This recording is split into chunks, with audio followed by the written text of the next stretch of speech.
3 jours après la proclamation des résultats provisoires de l'élection présidentielle, la CEAC a adressé ses félicitations au candidat élu Mahamad Idriss Déby Itno. Le communiqué du président de la commission de la CEAC félicitait également les autorités des transitions et les institutions impliquées dans l'organisation du scrutin du CIMA.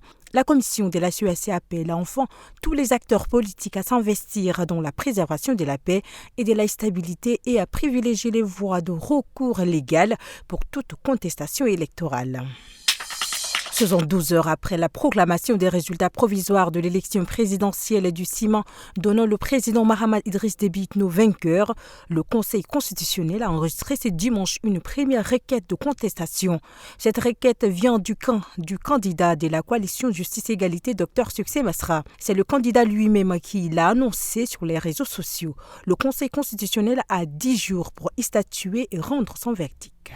Dans la journée du dimanche 12 mai, un beau carreau d'une concession de la ville de Gounougaya, province du Mayo-Kébi-Est, s'est écoulé sur 3 enfants. L'un d'eux est mort, il n'y avait ni la pluie ni un vent violent. Si l'un d'eux a perdu sa vie, les 2 autres, des jumeaux, sont blessés à la cuisse et à la tête. Ils sont pris en charge à l'hôpital des districts de Gounougaya. Au moins 27 personnes ont été tuées et 130 blessées dans les affrontements entre l'armée soudanaise et les paramilitaires à El Fachar, dans la région du Darfour, plus d'1 an après le début de la guerre au Soudan. Les combats ont débuté vendredi et se sont intensifiés dans les bombardements aériens et les tirs d'artillerie. Des civils ont été également touchés, notamment 2 enfants tués dans un hôpital. La ville est le théâtre des violences depuis plusieurs jours avec des milliers de déplacés et une situation humanitaire alarmante. La guerre au Soudan oppose l'armée au général Al-Burhan et aux paramilitaires de son ex-adjoint, le général Daglo, et a déjà causé des dizaines de milliers de morts.